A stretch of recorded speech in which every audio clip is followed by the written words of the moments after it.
Hey guys, so in the previous video, we covered the problem statement. In this video, we're going to cover some of the key LBO assumptions. Let's start, right?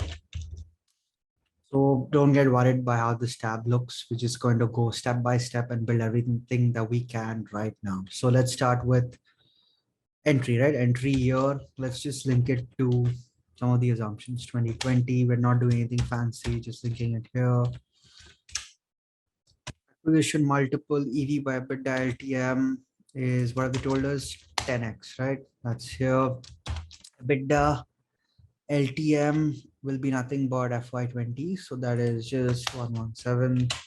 EV will be nothing but EV by EBITDA into the EBITDA, right? So this is much.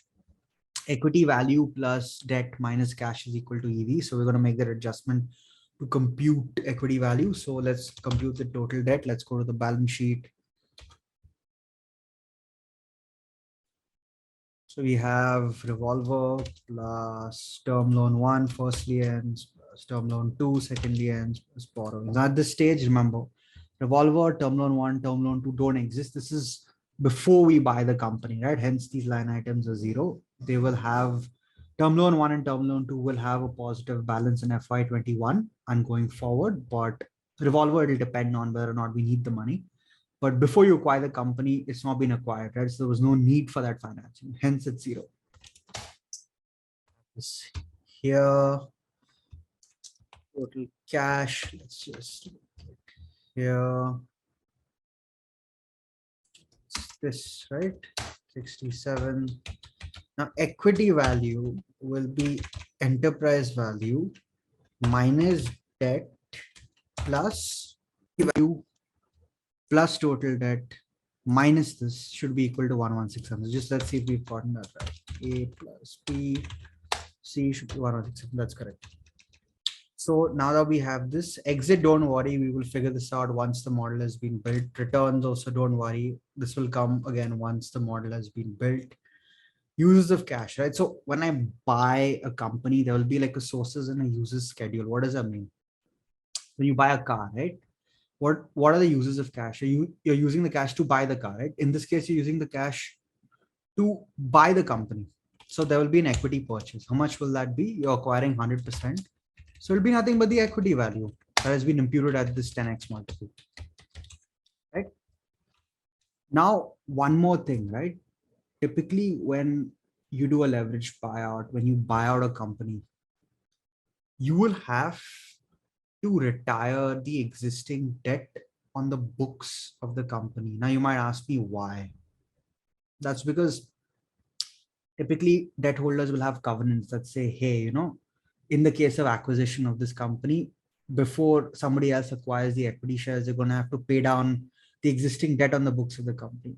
That's the reason we're doing it. So we're going to need to raise, in addition to raising money to buy out this company, we're going to need to raise additional money to pay down the debt of this company, right? So retiring existing debt will be this, right? This amount. So the total debt on the books of the company when just before we're going to buy it. So the total uses of cash will be nothing but this plus this. Now, the most important thing to remember is this is uses of cash. It's like saying, I need to buy a car, it cost me 10 lakhs, but there's say another lakh of road tax, another lakh of, I don't know, some insurance. How will I fund that, right? I'm going to fund that either through equity, the money that I put down, or debt that I raised from the bank, right? So when I buy this car for 10 lakhs and 2 lakhs of additional charge, 12 lakhs, say I put down 6 lakhs and say 6 lakhs I get as loan from the bank. So that's what we're going to do in sources of cash. That's it. Nothing else fancy. So at the start, they've told us nothing about revolver, right? In terms of how much it finances. They've just told us that 4 turns of EBITDA are going to come in terms of line 1 and 0.5 turns in terms of line 2. So let's just link that in, right? So let's go over here. Already linked it in to make things simpler, which is nothing but just linking it from here. All of these assumptions, right? From the term, the multiple, right? The mandatory amount, interest rate, cash sweep. Same things over here. Let's just compute the amount, right? So what will this be? This will be 4 turns of this EBITDA, right? That's it. Nothing fancy. Same thing for lien 2 will be what? 0.5 turns of this EBITDA, right? Again, nothing fancy. So let's just link the amounts here. This much here. This much here. Revolver, we've not been given any assumption. So let's assume when we buy this company out, there's going to be no revolver balance that we draw down at the time of acquisition. Let's just make this 0. And what are the total uses? They have to match total sources, right? This number has to be equal to this number, which basically means this number will just be a plug. Then it will be this minus sum of this. Right? We have this. This gives us a multiple of total EBITDA. Why is this 10.6 and why is this 10? That's because we're retiring existing debt, right? We got to pay 0.6 tons of EBITDA to retire this debt. That's why. So we've covered term loan lien 1, term loan lien 2. Year of entry again. Let's just link this 20. Year of exit 2025. Minimum cash. Have they told us something? Yeah, they told us 10 crores, right? Which means the company should always have 10 crores of cash on its balance sheet. That's going to be this. We'll fit this into the debt schedules, but don't worry about it for now. Cash interest rate, have they told us anything? Yeah, 2%. There's nothing but the rate of return they're going to get on cash on the books of the company. LIBOR, what is LIBOR? 0.4. Interest rate on revolver, LIBOR plus 5. Annual currency depreciation will be, what is the annual currency depreciation? They've told us to assume 4%. USD INR rate in 2020, assume it to be 75, and then at a 4% depreciation, this will be 78 bucks, right? In the ultimate year.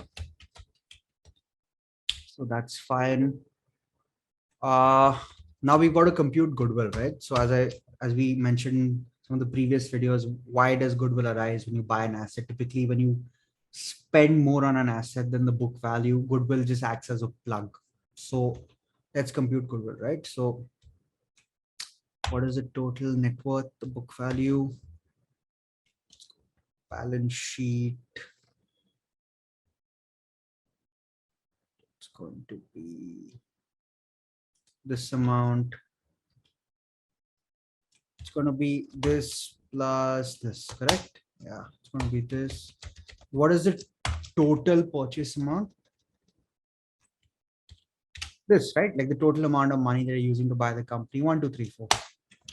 So everything over and above this is going to be goodwill.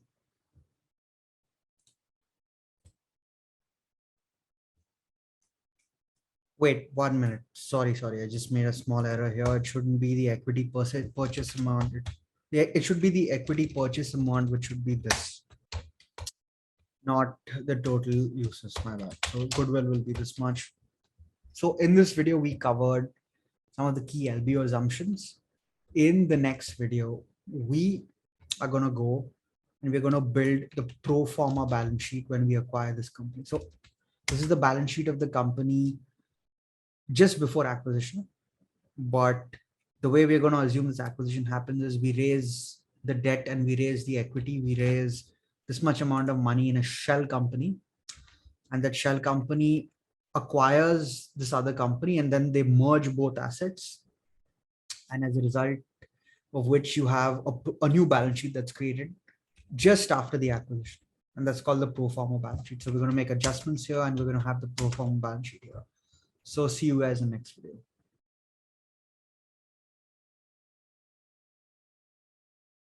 Hey, thanks a lot for watching the video. Hope you found it useful and also got a few actionable insights. Check out our website and join the mailing list for regular content. Do spread the word and share it with anyone else you think might find this useful.